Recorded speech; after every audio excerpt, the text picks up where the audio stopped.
Okay, so let's start. So today we start with the discussion that would eventually lead to derivation of expression for current for a PN junction diode. So we'll start off with some very simple things that you are already familiar with, and then gradually. So this is sort of a warm up. So we know forward and reverse bias, right? We all know PN junction. Forward bias is when you make P type more positive with respect to N type. And we know reverse bias, where you make N type more positive with respect to P type here. So forward bias, we know, of course, significant current flows. Reverse bias current is very small. All right, and so this is the kind of a characteristics that we expect here. And we know the characteristics in forward bias is exponential, and in reverse bias, it appears to be zero here, but it's a small current. That's why you can't see it on the scale here. All right, how does the current flow qualitatively? So we have a PN junction here, and we know there's a depletion region. All this is a depletion region. There's an electric field in the depletion region here. And you have all this neutral region here, P type, which is neutral. We have holes here, lots of holes here. And you have N type, you have a lot of electrons here, very few holes here, and very few electrons here. And it's neutral. This region is neutral. I've not shown. There are acceptor ions which are compensating the holes here. So you apply forward bias, make P type more positive with respect to N. So now note what happens is, when you apply a forward bias, what it does is it reduces the electric field. Because note that the forward bias that you apply here, it tries to set up an electric field which goes from positive to negative. So it tries to set up electric field in this direction. And therefore, it causes a reduction in the field within the junction here. And it causes a reduction of field within the junction, and it results in current flow. Because before that, the electric field was of a magnitude such that the tendency of holes to flow towards the P side due to diffusion was balanced by tendency of holes to flow in the opposite direction due to drift. So drift and diffusion were cancelling each other, and there was a sort of dynamic equilibrium. Because note that you have high hole density here, and you have very low hole density here. So obviously there's going to be a diffusion. But the diffusion is balanced by the electric field, right? So net current is zero. But the moment you apply positive bias, you disturb this equilibrium here. You reduce the electric field here. And diffusion sort of remains the same. I have high density here and low density here. So diffusion now, so drift I have stopped, I've decreased, and diffusion is still there. So now a net current starts to flow. And the direction of current, of course, we know has to flow from P to N, from positive voltage to ground here. So that's the direction of the current. So if you look at the current, you're asking holes for a current to flow in this direction. You're asking holes to flow from P to N. A flow of positive charge from P to N results in a current flow in this direction. So you're asking holes to flow from P to N. You're asking electrons to flow from N to P. That's what you're doing. And that's reasonable, because there are a lot of holes here, and you're asking them now to go towards the N region here, and you've lowered the electric field here, and therefore the holes are able to go here. Similarly, you are asking the electrons, there are lots of them here, you're asking them to go over the P side here, and again you've lowered the electric field, you've lowered the barrier here, so the electrons are able to go towards this side here, and therefore you start getting current, right? You start getting current, and as we said, what you along with that, because the electric field has become small, so depletion widths shrink. All of that happens here, which gives rise to capacitance we have seen earlier. And because of the reduction in field, earlier the voltage across the junction was built-in voltage. The voltage across the junction becomes smaller, VBI minus the applied voltage here. So these are things, we'll revisit them, but these are things that we know here. So effectively what is happening now when you apply forward bias, as we said, let's focus on the holes. The hole will go over to this side here, right? So this process is what we call as injection. The hole gets injected into this particular region. So I start getting, if you look at it, excess holes in this particular region here. In equilibrium, there are some holes, but they're very small. But when you apply a forward bias, a hole gets injected here. And there are excess holes here. And obviously, you would imagine that there will be a lot of holes here, and these holes will now tend to diffuse. But then you see the holes see a lot of electrons here, and so they tend to recombine also. So, for example, a hole which is injected here will find lots of electron there and will recombine. But then how does current flow in the external circuit? Well, the external circuit, what happens is the moment a hole goes here, note what happens is it leaves behind a acceptor ion, which was compensating it. And so a hole from here gets injected into the P, and the electron replenishes the electron which was lost here. So that's how the current in the external circuit flows, through the electron. So the moment a hole goes over here and recombines with the electron here, one hole gets injected here, and the electron comes here and gets injected here, and the process continues. Same thing, when the electron comes here, this is injection of electrons. The electron will find now a lot of holes in here, will recombine, and then another electron comes in and replenishes here. So that's how the current keeps on flowing here. But internally, note what is happening here. Internally, the holes are getting injected here, the holes diffuse, they recombine, and the electrons are injected here, the electrons diffuse, they recombine, and these are the processes that are occurring here. Okay? And so injection and recombination are two key processes that are occurring here. Injection and recombination here. Okay? And as we said, if we look at, because of injection from here to here, we will expect an excess hole density here. So, if you assume that this is the baseline, is the hole density in equilibrium. Okay? Don't take it as zero. The baseline is hole density in equilibrium. When you apply a forward bias, holes get injected here, so the hole concentration is high here. I'm not showing hole concentration here. The hole concentration becomes high here. But then this higher hole concentration, these holes diffuse, and as they diffuse, they recombine. So you note that the hole density reduces here. And if you have a very thick N region, practically all the holes will recombine, and you don't have any excess holes here, right? And the same thing happens for the electrons here. As you inject electrons here, you have very high, reasonably high electron density, excess electron density here. And then the electrons diffuse, recombine, and eventually they become negligible here. So the value of electron density is the equilibrium value here. So you are getting excess carriers here, you're getting excess electrons here, and they're recombining, diffusing. So these are the things that are happening. Okay. All right. And so from this physical picture now, we have to go and derive an expression for current in the forward bias junction. Okay. So this physical picture you have to keep in mind: injection, excess holes here, and recombination. And that is what is leading to current here. Reverse bias is different. In reverse bias, for example, what we do is, again, the same thing. I have a lot of holes here, a few electrons here. And similarly, I have a lot of electrons here, a few holes here. You apply a reverse bias, make p-type more negative with respect to n-type. What you do is you increase the electric field here in the junction. So depletion widths are going to become larger.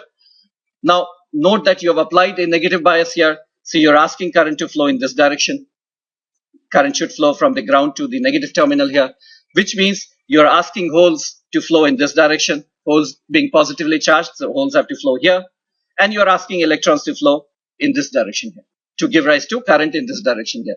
So now this doesn't make sense, because you're asking holes to flow from N to P, and there are very few holes. And you're asking electrons to flow from P to N, and there are very few electrons. Note that it's very easy for a hole to flow towards from N to P. The electric field, in fact, helps it go towards this side here. So it's not that depletion region or this region is a barrier. The holes can easily go because the electric field helps them to go. The trouble is I have very few holes here. And the trouble is I have very few electrons here. So that's why the bottleneck to current flow is not crossing the junction. The bottleneck to current flow is very few holes here. And very few electrons here.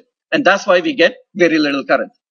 And as you increase the voltage, note that the electric field will increase, but that will do nothing to your current. Why? Because this region is not a barrier to current flow. See, the trouble for current flow comes in because very few holes are there. They have to start from here, diffuse to this particular boundary. Once they enter this, then there's no problem. High electric field, it sweeps them here. So the trouble for reverse bias current is the very few holes here, and then they have to diffuse here. And these two processes are not affected by electric field. So whether you make electric field large, small, or whatever, the current doesn't change. The current practically remains the same here. So that's why reverse current sort of remains the same here, and we get very little current here. Of course, application of potential, as we said, reverse bias increases the depletion width, increases the effective potential inside the junction here from VBI to VBI plus VR. So this is sort of a background that we are already familiar with. That's why I'm going over it very quickly here. So our task is to derive this particular expression, which we know is what most PN junction diodes obey. I equal to IS exponent. So there's a saturation current, VD, ideality factor, thermal voltage KT by Q here. So this is what we need to derive. All right. So to do that, there's a little bit of background that we need here. I was talking about quasi-Fermi levels yesterday. So let's discuss them in a little bit more detail. So the idea is as follows. We are familiar with this equation, N equal to NC, exponent minus EC minus EF by KT. This equation is an equilibrium and relates the electron density to the Fermi energy and the conduction band here. And an alternative equation is N equal to Ni, exponent EF minus EI by KT. It's the same equation, except that instead of NC, we write Ni here, and then instead of EC, it becomes EI here. So same equation, just rewriting in a different form here. Both these equations are in equilibrium. That's where the concept of Fermi level is valid. Now, the moment I go to apply a voltage, I have non-equilibrium situation. And strictly speaking, Fermi level is no longer valid. But note that, okay, so before that, so I have N and these expressions here. We know the expressions for current, drift current and diffusion current. And in an earlier lecture, we had shown that if I take this N and I plug it here, one can write current in equilibrium as N mu N del EF by del X. But because we are in equilibrium, obviously it's 0. And why is it 0? Because Fermi level is constant throughout my system here. So del EF by del X is 0 here.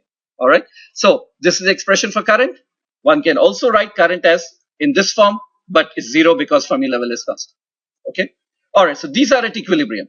In non-equilibrium, we still have an electron density. We still have a conduction band, but we don't have a concept of EF. So what we do is we maintain this form of equation and we say, well, in non-equilibrium, I have N equal to Ni.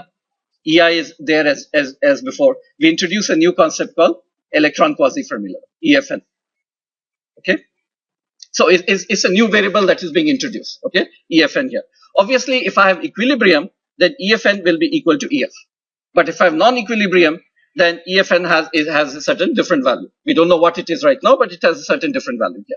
So in non-equilibrium, then we can write N in this form using the concept of EFN, and we are calling it electron quasi-Fermi level.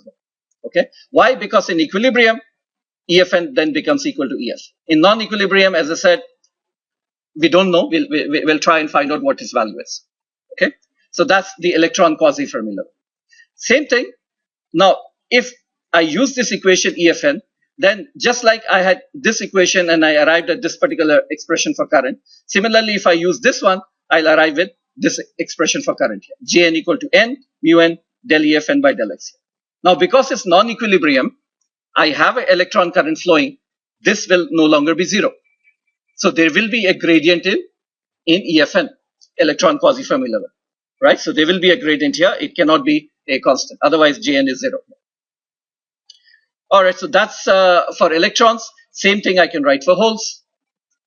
So holes, we write P equal to Ni, exponent EI minus, we introduce a hole quasi-Fermi level, and the hole current then can be written as P mu P del EF by del X. Okay. So we've introduced two new variables, electron quasi-Fermi level and a hole quasi-Fermi level. And what it does is it relates hole density to EI and EFP. If I take P and N and I multiply them together, so P into N, I get first term is Ni square, EI cancel each other, and I get exponent EFN minus EFP by KT. So note what it says is in non-equilibrium, if EFN is different from EFP, then I will have Pn which is different from Ni square here. In equilibrium, what happens? EFN is equal to EF, EFP equal to EF, and so both of them cancel each other, and I end up with Pn equal to familiar relationship Ni square. But in non-equilibrium, P into N is always this quantity.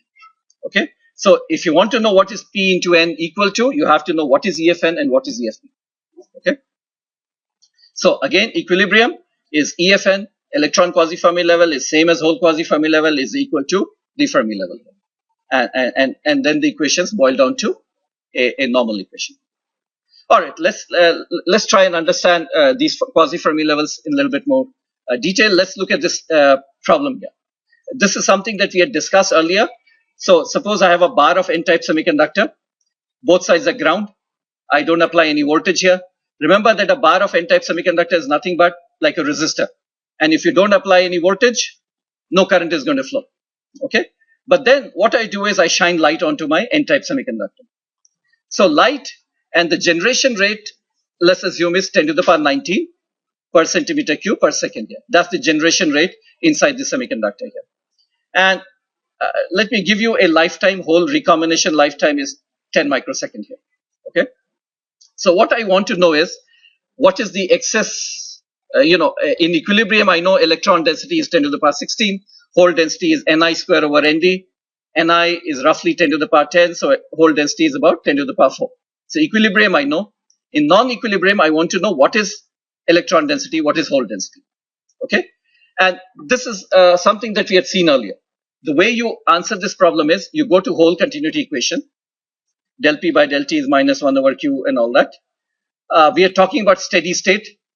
So in steady state, del P by del T becomes equal to 0. Now, we are talking about, note, this side is ground, this side is ground. We have uniform generation everywhere. There's no, first of all, JP will be 0 because I have not applied any voltage. No current will flow.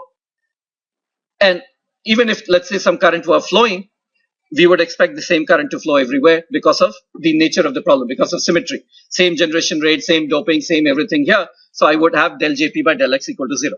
So this becomes 0. And this is the generation rate, which we have given 10 to the power 19. And recombination rate, we had said Shockley-Hollered recombination obeys this complicated equation. But if you're talking about recombination of holes in an N-type semiconductor, then this R, it reduces to the simple form, delta P by tau P. Tau P is the recombination lifetime of holes here. So this complicated expression for recombination of holes in an N-type semiconductor reduces to delta P by tau P. So that's what we put here. So GP, 10 to the power 19, RP is delta P by tau P. Tau P we have already given to you 10 microsecond. And therefore you can calculate what is the excess hole density, which is 10 to the power 14. Right? So using this way, we can calculate what is the excess hole density. What will be the excess electron density? Same, because for every hole that you generate, extra hole, you generate an electron also. All right. So delta P equal to delta N equal to 10 to the power 14. Okay. What is the net hole density here in this semiconductor? The net hole density would be whatever was the hole density in equilibrium plus this extra one. So let's write it down. P dash is a non-equilibrium is equal to the hole density in equilibrium plus the extra one that came from generation. So that's equal to Ni square over Nd plus extra one, which is 10 to the power 14. Ni square over Nd is how much? We said 10 to the power 4. So 10 to the power 4 here plus 10 to the power 14 here. This will be practically 10 power 14. Right? So my hole density then is primarily equal to now the excess that I've generated, because the excess one is very large, 10 to the power 14 here. What about the excess electron density? That will be equal to whatever is the electron density in equilibrium plus the excess that I create. The electron density in equilibrium is nothing but Nd, and the excess that I create is 10 to the power 14. Nd is what? 10 to the power 16. Practically no change in the electron density. It remains equal to 10 to the power 16. Okay. Now this is something which you would see very often. Because when you take an N-type semiconductor and you shine light or you inject carriers into it, what you would find is majority carrier concentration. N is the majority carrier concentration, will not change much. Minority carrier concentration. These are minorities, right? Holes are minorities here. Minority carrier concentration has changed a lot. From initial value of 10 to the power 4, it has changed to 10 to the power 14. So minority carrier concentration you can change significantly by shining light or by injection or by various other processes. Majority carrier concentration doesn't change much. So now We know P dash and we know N dash. All right, let's find the quasi-Fermi levels. How do I find quasi-Fermi levels? Well, I know, remember this is the expression for N and this is the expression for P. And now I know N dash and therefore I can know EFN. Similarly, I know P dash, which is this P here, and therefore I know EFP. So first of all, I'm drawing the diagram in equilibrium. In equilibrium, we have EC. EC is flat. EV is also flat. EF, of course, equilibrium. And we can find out where EF is. Given the doping, we can find out where EF is. All right. So now we are drawing in non-equilibrium with generation taking place here. So with generation taking place, I again have EC. Remember, EC is flat, EV is flat because I have not applied any voltage. So they are flat here. EFN, how do I calculate EFN? Well, I know N dash. I know N dash, and N dash is what? Is equal to 10 power 16. So EFN is still located 0.206 away from the conduction band because the electron density has not changed, practically remained the same. Hole density now, P dash has become 10 to the power 14. Earlier hole density was only 10 to the power 4. So if I calculate the whole quasi-Fermi level from this equation here, the whole quasi-Fermi level comes here, EFP here, at a distance of 0.24. How do I get 0.24? Because I know the hole density here. So note what has happened as a result of shining light on your semiconductor. Because the electron density practically remains the same, so EFN is practically same as EF. Electron density has not changed much. So you can say, well, electrons are sort of in equilibrium. Whatever was their concentration in equilibrium, the same concentration is there even now. So electrons are like in quasi-equilibrium, right? So their Fermi level is the same as here. The holes have now increased dramatically, and therefore the whole quasi-Fermi level is gone here. So you see a splitting in the Fermi levels here, EFN here and EFP here. So you find out N dash, you'd find out P dash, and therefore you can locate where is EFN and where is EFP. Okay. All right, let's look at a PN junction. So PN junction, we have, we said that there's a depletion region. When you apply a forward bias, you have excess holes here. Now note that delta PX, it means excess. Okay. Excess over whatever is then in equilibrium. So we have excess holes here, and holes are will decrease, and we have excess electrons here. The electrons will also decrease. And deliberately I've left in the depletion region whatever is happening. I'm not addressing that here. So my electron density here, or sorry, hole density here will be P dash will be equal to P0 equilibrium plus this delta P that you see here. Electron density will be equal to N0 plus delta N. But note, where have these excess holes come from? They have come from here, right? They have come from here to in this particular region here. Now what will happen is, as we just saw, these excess holes will dramatically alter the hole density in this region. But electron density will not change much. You know, for example, the doping, let's say, is 5 times 10 to the power 16. And I inject how much? Let's say 10 to the power 14 holes. So here the hole density is 10 to the power 14. So this is 10 to the power 14. And this is 5 times 10 to the power 16. So electron density is not going to change. It remains practically the same. Hole density is going to change a lot. Okay? All right. So what are the implications then? All right. So keep that in mind. Let's focus on this side. Whatever I say for this side, same thing holds for the this side also. So hole density is going to change dramatically. Electron density practically the same here. Now this is the energy band diagram in equilibrium. Okay. In equilibrium, EF is everywhere same. Suppose now I apply a forward bias. This is P side, this is N side. Forward bias means I make this region positive, and this region is ground. Okay, so I don't change this particular region. So what happens when I make this positive? The bands here will go down because the energy is decreasing by an amount equal to the positive bias here. So the bands are going to go down here.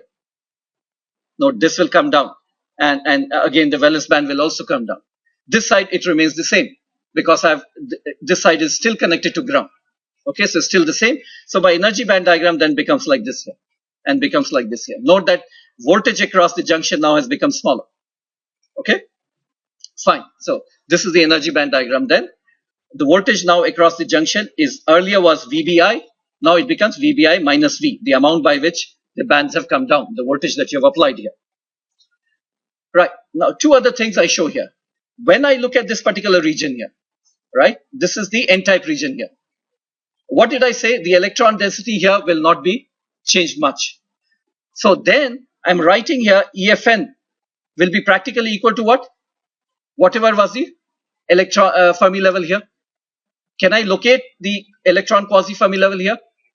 It would be the same as the whatever was the Fermi level here, because it's not going to change the electron density here. I have injected holes, but they're not going to alter my electron density. So I've located here. I've also said here EFP is also here the same, because note what I have is at this end I have a contact, and what I'm assuming is that this is an ideal contact. And one of the properties of ideal contact is that all the time equilibrium prevails at the ideal contact. In an ideal contact, there is no voltage drop. It's like zero resistance, no voltage drop. And at this point, always equilibrium will prevail. That's the definition of ideal contact. Okay. If some voltage drop occurs across it, then it's no longer ideal. So in this case, what happens is the contact we say is almost like equilibrium condition.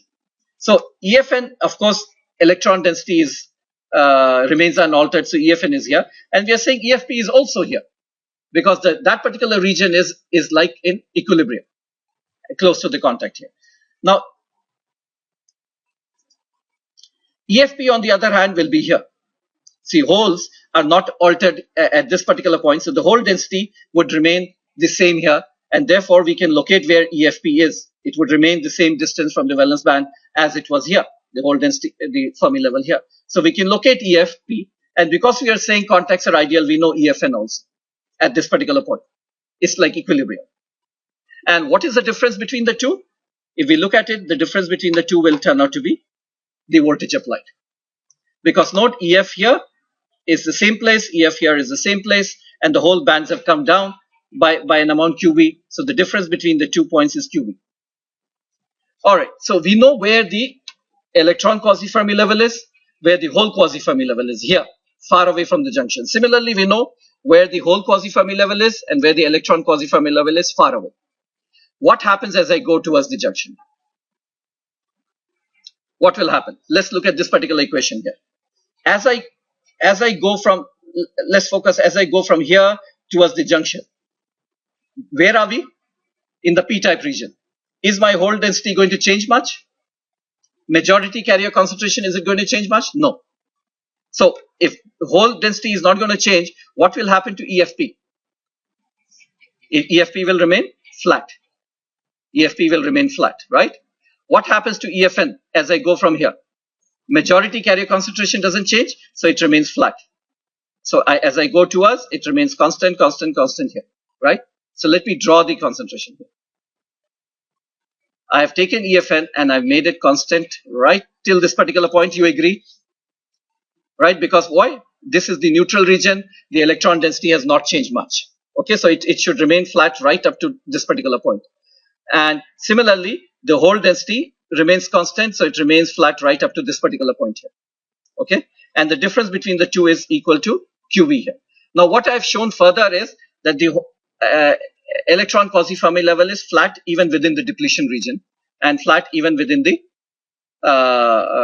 this thing here, even flat within this. And this I will justify a little later on. Why have I considered it flat here, and why have I considered flat in this particular region also? Okay, so just wait and we'll show you why it is flat here and flat here. So look at now how whole quasi-Fermi level we have made flat. We know majority carrier concentration doesn't change here, so it's flat. And we said this is a small depletion region, assume it to be flat here also. Similarly, electron quasi-Fermi level goes here and remain here.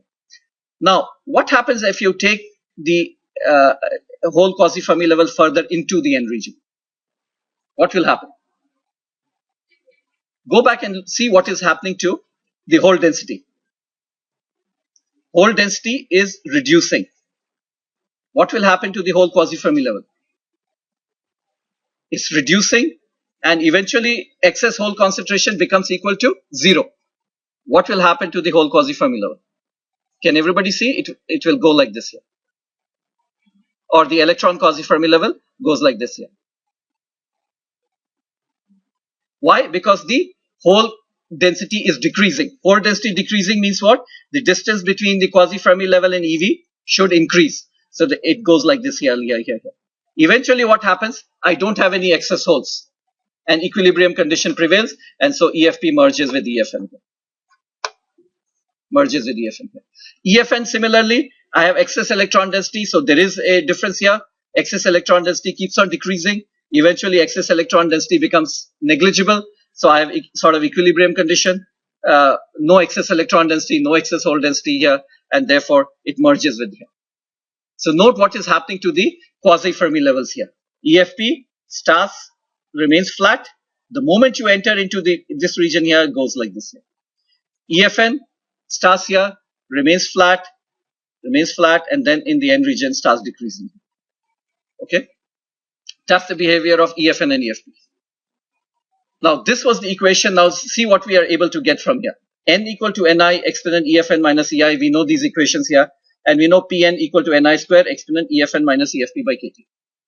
Do we know EFN minus EFP here? How much is it equal to? Q times V. So now we can write, note at this edge, right at this edge, at this particular point, we can say P into N is Ni square exponent QV by Kt. EFN minus EFP is nothing but Q times V. So P into N is Ni square exponent QV by Kt at this edge here. Same thing happens at this edge also. At this edge also, P into N is Ni square exponent QV by Kt. Same thing. Now, let's again focus on this edge here. P will be equal to Ni square over Nd. I'm focusing on this edge here. Ni square over Nd plus some excess hole density delta P. Excess holes have come from here. N will be equal to Nd plus excess, because this region is neutral. So excess electrons must be equal to excess holes. So that's why I've written Nd plus delta N I should have written, but delta N is same as delta P. So N equal to Nd plus delta P. But we have said that what will happen is that the majority carrier concentration is not going to change much. N will practically remain equal to Nd. Is the P which is going to change a lot. Okay, so that's why when we write P into N, and so note that Ni square over Nd is negligible compared to delta P, because the excess hole density is very large. So we keep only this particular term, and similarly, so we have kept only this term, and right now we have kept Nd plus delta P here in this one here. But we know that in most cases, Nd will be much larger than delta P also. Okay, so let's proceed here. So we have this equation. We are talking about at this junction here, Xn. So Pxn into Nxn is equal to Nd plus delta Pxn into del is equal to Ni square exponent QV by Kt. And the next thing that we are going to say is that this hole density is much smaller than the doping here. All right, it's much smaller than the doping, and this is what people call as a low-level injection approximation. What does it mean? That the holes that I have injected here, the excess holes that I've injected here, are much smaller than the background doping. And we call this a very important assumption called low-level injection approximation. So which allows us to neglect delta P in this particular term here. And therefore, we get Nd here, only Nd remains, and we have delta Pxn equal to Ni square exponent QV by Kt. And therefore, we get the excess hole density at this edge. Excess hole density at this edge is Ni square over Nd exponent QV by Kt. So how many holes have I injected? We are able to get at this particular point. Okay, which is equal to Ni square over Nd exponent QV by Kt. So it's because, now note, the current is coming because of the injection process. If the excess hole density goes exponentially with voltage, the current would also go exponentially with voltage here. So it's basically exponential relationship is coming from this important relationship. The holes which are injected here, they go exponentially with voltage. Okay. So how did we arrive at that? Remember the central assumption, this diagram is central to us. We said electron Quasi-Fermi level remains constant, which we know because majority carrier concentration doesn't change. And within the depletion region also we have assumed it to be constant here. Similarly, same thing holds for EFP here. And the difference between the two is equal to QB. And therefore P into N, and the rest is simplification, assuming that the excess hole density is small. So it allows us to obtain the final value of delta Px. So we have obtained something very interesting here.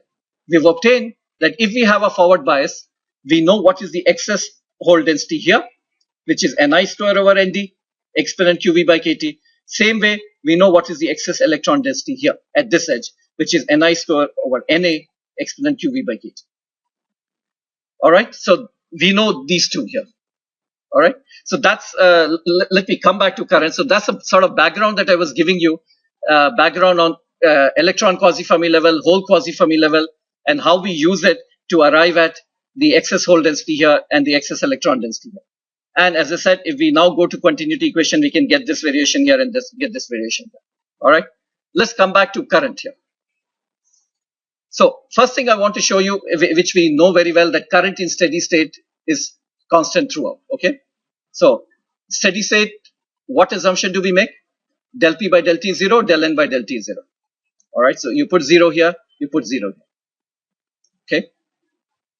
Now, generation rate of electron will be same as holes. Every time you generate an electron, you generate a hole. Every time you recombine an electron, you recombine a hole. So Gn is same as Gp, Rn is same as Rp. Then I can simply take this equation and subtract it from here, or subtract this equation from here.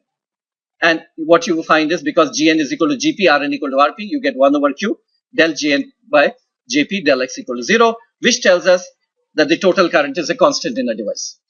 If you assume steady state, then the total current is constant. All right. So that's something we know. Jn plus Jp has to be 0 here. So current is same everywhere, which tells us that one can choose the region within the device for calculation of current voltage characteristics. And the big question here is, where in the device should I calculate the current? I can choose any point inside my device. And if I can calculate Gn there and Jp there, if I simply add them together, it will give me the total current. The issue is where? Where is the computation easy? All right. Note that Gn has this component and this component, drift and diffusion. Jp has this component and this component, right?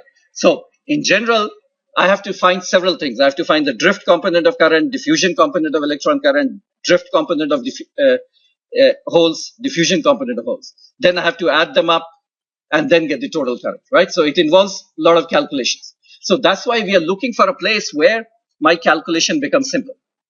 And in the last lecture, we were discussing, can we calculate at the junction? Suppose I try to calculate these currents at the junction here. Okay, let's try and do that here. So for simplicity, let me assume the following. Let's take a symmetrical junction. The doping here and the doping here are the same, 5 into 10 power 16. I've taken symmetrical, so now you know that whatever is happening to holes, same thing is happening to electrons. This is F. Field is always in this particular direction from P to N. What is the direction of, let's focus on the electron current. Can everybody see that Gn drift will be in this direction? I'm trying to calculate current at the boundary, right at the boundary. Gn drift is in this direction. Everybody agrees? I have some electron density. The electrons will tend to flow opposite to the direction of the field, and the current will be in this direction. What will be the direction of diffusion current? Diffusion current. Lot of electrons here and less here. So in which direction are the electrons diffusing?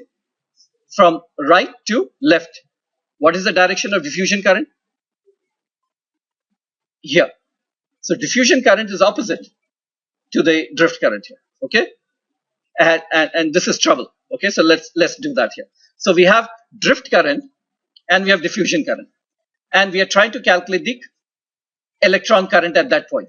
If I can calculate Gn, by the same means I will calculate Jp, because it's a symmetrical device, so there's no problem.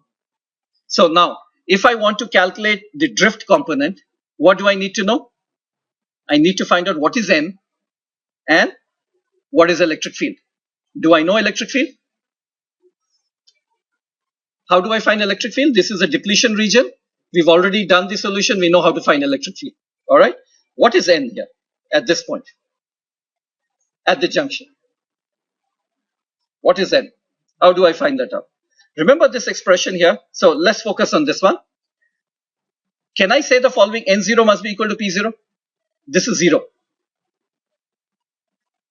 Whatever is the electron density here, the same is the hole density here. Because of symmetry. Same doping, same everything. So I'm assuming, let's say N0 equal to P0. Do we know this? That Np equal to Ni square exponent EFN minus EFP by KT? We know this. What is the difference between the two? Equal to QV. So N0, because N0 is equal to P0, so NP, this will become N0 square. So N0 equal to Ni exponent EFN minus EFP by 2 KT. And EFN minus EFP is what? Is equal to QV. So thereby I calculate N0. I know what is N0 at this particular point here, right at this point here. Okay. So N0 is Ni exponent QV by 2 KT here. So if you give me the voltage, I know Ni, I can know N0. All right. So that's very good. I know N here. I need to know electric field. In depletion approximation, note that some places I will use F and some places I've used E. I've not been very consistent in the use of symbols here. So depletion approximation gives me electric field at the junction there. I can calculate what the electric field is. Okay. So I know this E here also, and I know N0 also. All right. So let me do a calculation for you and show what is the drift current here. I've taken a mobility, electron mobility of 798, UP is 381.5. The time constant, the recombination lifetimes are, right now we don't require, so it doesn't matter. Built-in voltage is 0.78 for 5 times 10 per 16 doping. I've applied a voltage of 0.6. And for that, note that once I know the voltage here, then VBI also I know, ND I know, so I can calculate field. So I can put in field here. And I know N because N0 is equal to Ni exponent QV by KT. I've taken an applied voltage of 0.6. So I know N0, I know E, and therefore I find JN drift equal to 7.35 into 10 power 3 ampere per centimeter square. I've been able to calculate the drift current. What do I have to do now? Calculate the diffusion current, right? And then once I know the diffusion current, then I will know the net current. And just like I found JN, I will find JP and add them together and I get the total current. But why is it difficult here? All right. So look at this picture here. JN drift is here and JN diffusion is here. Okay. JN drift we just found out. This term we just found out. Now, I'm not telling you, but suppose, the current here, total current that you find here, I can calculate. Suppose by some means I've obtained a total current for a moment. How did I obtain? Maybe I measured it. Okay. So total current for a voltage of 0.6 volt is 0.11 ampere per centimeter square. Suppose I know that. How do I know? Don't ask. Experimentally or through some other means, I know the total current for a moment. What will be the electron current and the hole current? Let's take a symmetrical case, simplify. Let's take electron current equal to half. Okay, so for the time being, just for a crude electron mobility, hole mobility, everything is the same. Jn is 5 times 10 power minus 2. Okay, can you see trouble now? Net current is Jn drift. Note that Jn diffusion is in this direction and drift is in this particular direction. So Jn diffusion minus Jn drift should be equal to 5 times 10 power minus 2. The difference of the two. What is Jn drift? 7.35 into 10 to the power 3. Can you see the problem here? This is 7, I already calculated. This is equal to 7.35 into 10 to the power 3, this term. I have to calculate Jn diffusion also, right? And the difference of the two will be equal to the net current. But what is the net current? The net electron current is 5 times 10 power minus 2. So how accurately do I have to calculate Jn diffusion? To what decimal place? Note the value, 7.35 10 power 3. So this is almost like 10 to the power 4. And this is 10 power minus 2. So how accurate I have to calculate Jn diffusion? I don't know how many, 5, 6 decimal places, right? And similarly, I have to calculate each one of them that accurately, 5, 6 decimal places. Then only if I subtract them, I will get the final current. Now, I'm making a lot of assumptions, right? I assume depletion approximation. Depletion approximation is an assumption. We saw 10% or 4% or 5% errors are there. So my estimate of Jn drift is, I have errors here. I have to calculate Jn drift very, very accurately and Jn diffusion very, very accurately to the 4th or the 5th decimal place. Then if I subtract them out, then I will get the current here. And that's very difficult analytically. I have to make assumptions and the assumptions will introduce errors. And the errors are often 4, 5, 10% errors that are there. And therefore, I can't use this particular approach. I have to do extremely accurate analysis to find out drift current and diffusion current, and I have to subtract them out and get the final current. That's not possible. So yes, theoretically it seems okay, find out N0, P0, but practically I can't do that. I can't do such an accurate analysis. Can you see something interesting also? That both, we have obtained a rough estimate of drift current, right? It's 10 to the power 3. Diffusion current would also be of what order? 10 to the power 3. And both are almost cancelling each other, right? In equilibrium, what will happen? The drift current would be exactly equal to diffusion current. In non-equilibrium, what is happening? There is very little difference between the drift and the diffusion. So are you seeing that within the junction, it's almost like equilibrium condition? It's almost like equilibrium condition because in equilibrium, drift and diffusion exactly cancel each other. Even when I have some current flow, how much difference do you think the current flow will cause in J and drift or in J and diffusion? Very small change. So that's why within the junction itself, within the depletion region, we have almost like equilibrium condition prevailing there. And it's for that reason now, if you go back and see why we said, if you go back here, why we said the quasi-Fermi level is almost constant. Because it's almost like equilibrium condition. And similarly, we said electron hole quasi-Fermi level is almost constant. Because the drift and the diffusion currents are cancelling each other. They exactly cancel in equilibrium. In non-equilibrium, there's a very to the 4th decimal place, there's some change here. And therefore, it's almost like equilibrium condition. So that's why the whole quasi-Fermi level is constant. Electron quasi-Fermi level is constant. It's for that reason. Okay, whenever you have near equilibrium condition, the Fermi levels are flat. Okay. So what we are showing you here is that at the junction, then our conclusion is that at the junction, I have to do extremely accurate analysis to figure out J and drift and J and diffusion. And because they are cancelling each other, it's not a practical way of calculating current. I don't know of anybody who has done such an accurate calculation at this point and then subtracted the two and said, this is the final current here. This is almost impossible.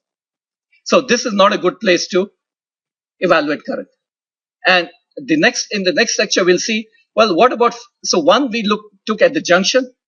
What about far away from the junction? Somewhere here, very far from the junction. Why? It seems very attractive. Why? Because note that J total is equal to Jn plus Jp. Very far from the junction, what are the excess holes? Negligible. And so Jp is like negligible here. You can almost forget about Jp. Jp is sort of 0 here at very far. And Jn also, I have no excess electrons, so Jn is also reducing to only the drift component. And therefore, and I know the electron density, NV. And therefore, all I need is electric field, right? It seems very simple. All I need is one variable electric field here, far away, and therefore I just have the current. But again, this is very difficult. Why? To get electric field, I have to know the voltage drop here. And voltage drop, the total voltage that you apply, some voltage will drop across the junction, some will drop in P, some will drop in N. So note that Vp plus Vn will be equal to V minus Vj. So how do I get the voltage drop here to find the electric field, or the voltage drop here? I have to calculate Vj. And junction voltage is exactly same as voltage here. The two are very close together. So again, I'm not able to calculate Vp. Vj I can calculate very easily because almost the entire voltage gets dropped here. But what is the voltage dropped here? One is not able to calculate. In fact, it's the other way around. You can calculate Vj. If you calculate Vj very accurately, then you could subtract from V and get this value here. But I can't calculate Vj that accurately. Again, to the 3rd or the 4th decimal place. So even far away is very nice. I have only drift current, but I can't calculate the field. So at the junction, I fail to calculate current. Far away, I fail to calculate current. And the next thing that we'll see, the best place to calculate current, we'll see would be here. At this point, would be the best place to calculate current. At the junction, at the boundary of the junction. Okay, so let's stop here.